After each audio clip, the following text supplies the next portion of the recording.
We are on Dr. Known POV as his team, Team Rock, plays against Rule 1. Now, what is special about Team Rock? Well, all of Team Rock would not be able to play if the RLCS rules didn't change this season. Now, you guys may have heard one of the biggest changes to the RLCS was the fact that the age minimum was no longer going to be 15 years old. Now, players all the way down to 13 years old were going to be allowed. This matches some of their other games like Fortnite. And this is maybe the first squad to fully take advantage of it. There have been teams that have made it into the RLCS with a player or two that are under that age minimum, but this full squad is 14 years old, and you've probably seen some of them play before. They're playing in the Middle East region, and we are on Dr. Known POV. Dr. Known, a guy who is playing 1v1 in show matches not too long ago, but recently switched his focus over to 3v3, and obviously for good reason. His teammates Nush, a guy you've probably seen in 1v1 matches recently, and Ops. Ops seems to be the only guy who maybe isn't playing 1v1, but a player that I know Nush and Dr. Known have a lot of good things to say about, and they show it right here in the upper bracket of the Double Elimination Qualifier. This is to make top 16. The winner of this match goes into the Swiss as Dr. Known and Ahmad are getting to a nice Rule 1 here, which of course Ahmad is contractually obligated to hold because he is on Rule 1, and Dr. Known does it for the fans. But Rule 1 is going to score first. Rule 1 is actually up 1-0 in the best of 5. We are watching Game 2 right now from Dr. Known POV, and we're going to take a chance to hop over to all the different POVs, but this is the reason why we're watching Dr. Known as he intercepts that ball and doubles it in for a nice play. But let's go ahead and hop over to Ops, the player that we've probably seen the least amount of. And when I say probably, I mean for sure. I know I personally haven't seen him at all because he doesn't play 1v1, but I'm excited to see how he fits in with this squad of Team Rock. Dr. Known taking one to the ceiling as Ops tries to intercept. I think we're mostly just going to get into the gameplay of these guys. We've talked a little bit about Nush and Dr. Known. It was nice that I got to meet Dr. Known. Nice save from Ops, able to dodge that demo and go in and out of the net. But the reason why we're going to get into the gameplay, over the summaries is because these guys are exactly what you'd expect from a team of 14-year-olds. They're all really exciting, really mechanical, and playing on the edge of what we think is possible. Ops going to hit a nice reset and show off what he can do. So why don't we hop over to Nush, the last player that we haven't seen's POV for the rest of this game number 2. They now have a 2-1 lead over Rule 1. And I think Nush is probably the one that we have seen the most of, but we haven't seen how he plays in 3v3. And from what I could tell, just glancing through these replays, it seems like he's a pretty exciting player as he dives down to get a demo. Credit to Dr. Known, who made the save. Dr. Known is actually a defensive player and known to be a really smart player despite his age. A lot of times players who are on the up and coming, under previous RLCS age, they mostly rely on their mechanics and speed. That's what they, do the best. But Dr. Known maybe breaking that mold and playing a really smart style as Nush trying to pre-jump this double from Khaled off the back wall. Fortunately, Khaled couldn't get that read either as Nush. Wait, did Ahmad just break a Rule 1? I don't know. I don't know how to feel about that one. Ahmad held it earlier, but this time breaking it with Nush as Nush forced to make a save. Everybody from Team Rock in net. 0 boost save now this time. Great play from Nush. Using his flip as late as possible, finding a way. Okay, I just got sick. I just got sick. So much ball cam. But we're back. We're back. Watching the ball. Another pre-jump from Nush. Very passive pre-jump as well. Not taking the ball towards Khaled. Actually just waiting for him to take it to him. A fake. Can he get this infield? Can't quite do it. But it will drop over to Nush. What a bump. What a bump to keep that last defender as Ops just slow rolled it on. I think it was maybe Dr. Known who got to finish it. But that bump by Nush is the reason why they're able to score. And now they're back in the lead, trying to tie the series in a best of 5. Rule 1 has yet to fall. Rule 1 or Falcons, the two teams that, if you didn't know, what a demo, are running Mina, basically. Mina runs through them. Nush, oh my goodness, what a read. What a read off the back wall. He saw that slight clear happening, that save, and was still able to jump out in front of it and dunk it in, 4-2. But as I was saying, Rule 1 and the Falcons, they run Mina, and the Falcons right now run it a little bit more. Rule 1 getting second both regionals. But we'll see if maybe not a new squad is finding their way in A lot of time with ball cam off here from Nush as he tries to be a pest in the offensive end. Nush really wanted to have that ball, it seems, but he says, all right, you can take it, Ops. You can take it. Now resetting on boost. Force back. Ahmad, a miss. Actually, interesting decision from Dr. Known, who went out to pressure, but Nush stayed back. So good communication. Nush upfield, dunk, and it will be a finish from Dr. Known. So 5-2.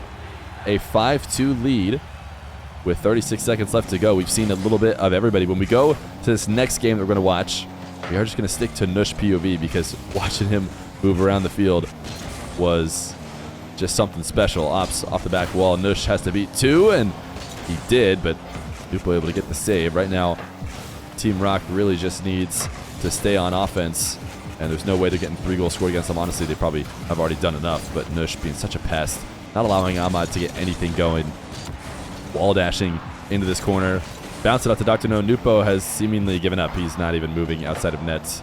He's just waiting for this game to end. So Team Rock, they are going to tie up the series 1-1, and we're actually going to jump all the way to the end because this match goes to Game 5, and we'll watch from Team Rock POV.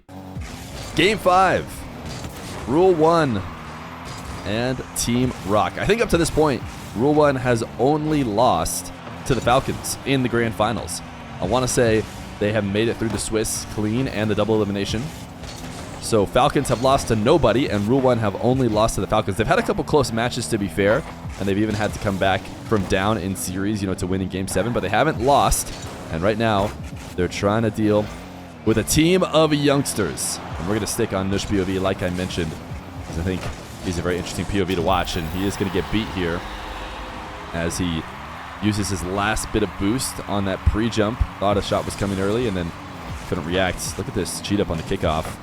Seemed like they were trying to have Ops win it to the left side, but maybe not quite as hard as he did so that Nush could clean it up. Nush, good speed here, and maybe he got a little bit ahead of himself this time as he finds himself completely on the wrong side of the field. I don't think he needed to use that final flip, but a good demo on the way back means he's got a 3v2 for his team. Can't beat Ahmad here as he flips himself from the ceiling to the back wall and now looks for a demo on Khaled with wall dashing. Nush now upfield, and Khaled respawns and own goals. So a huge demo. Credit to Nush for recognizing a moment in which he could get a demo using the wall dashes to do it, and then basically convincing Khaled to own goal. It's a little bit of Khaled's fault, to be fair, but he respawned there and had to make a decision quick with Nush around the play, and ultimately couldn't keep it out. Oh, look at this passing play. Nush basically pre-jumping the pass from Dr. No, who puts it off the backboard. A double that is oftentimes hard to do when you're doing it by yourself and you know exactly where you're going to place it, but maybe even more impressive when you rely on your teammate to set it up perfectly. Dr. No going to tap this one away. 2-1 lead now off of Nush forcing the Khaled own goal.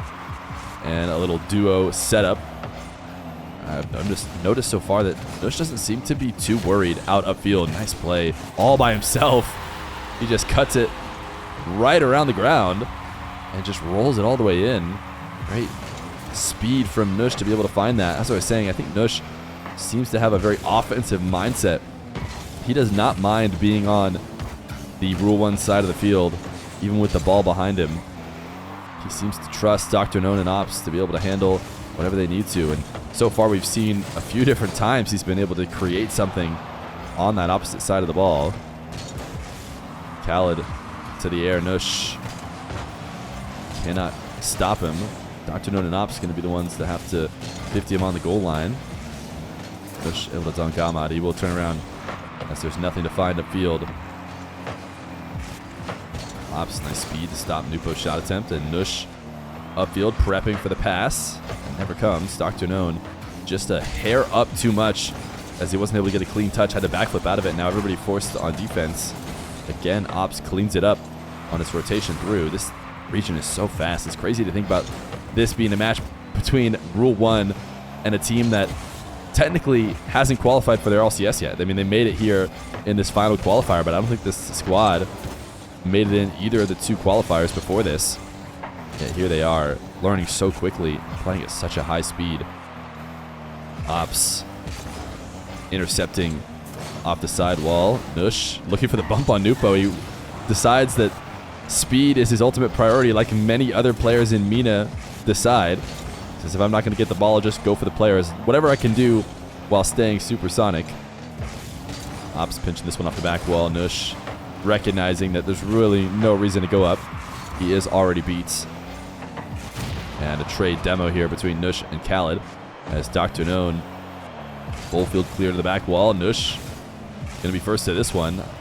Not likely to be allowed to double. He was actually expecting the high clear. Look at that. I mean, Nush, instead of going for a ball that is obviously going to get touched and redirected, he decided, I expect Khaled to save it high. I'm going to go high and try and read his clear to double it in, which is, you know, a good idea. Of course, it didn't work out. It's still going to be very, very hard to get that read.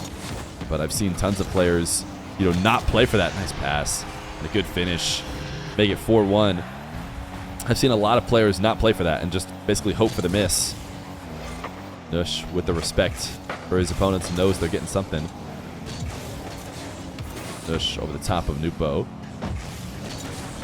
As Ahmad misses a double here. Nush on the rotation. A lot of ball cam spamming. Seemed like his teammates were maybe going to take that boost, but ultimately did leave it for him. Now Nush a fake here. Gets himself an open net. Oh no! Oh no! They're up 4-1 in Game 5 and they're bumping each other. It seemed like a free opportunity, I think, for Nush. I think Nush had the better angle. Dr. Known was coming from more center field. Going to have a tougher time shooting it, but a little over-excitement. But it's okay for the squad, it seems at least. Up 4-1 with 30 seconds. Not likely that that's going to be the reason why they lose or anything. Nush not in position to play that ball. Has to backflip out of his potential aerial. Khaled soft touch. Dr. Known intercepts. Dr. Known on defense.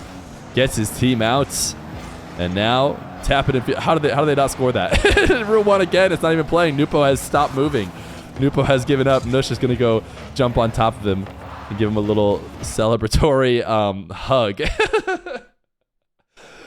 Nush, Dr. Known, and Ops to the future. A bunch of 14-year-olds who, if it weren't for the rules changing, wouldn't have even been allowed to play, and yet here they are knocking Rule 1 down to the lower bracket in the double elim. Now, Rule 1 did still qualify. They actually didn't drop a game. They went 3-0 against their next matchup and made it to the Swiss, but their seed was taken over by Team Rock, who are now going to have the second seed in the Swiss and have a great chance to move forward. And guess what? If you guys want to watch these guys live on stream, the plan as of right now is for me to cover them on my stream, twitch.tv/Feer. Their Swiss run will be there because I'm excited. Our stream has always kind of been about, and our YouTube has always been about these up-and-coming youngsters who are changing the game, and so I'm excited to watch these guys maybe do that in the Swiss for this Open Qualifier number 3, but that's enough for now. We're only going to watch these 2 replays. If you guys have been enjoying the YouTube videos, it would always be nice if you could subscribe. Either way, I'll see you next time.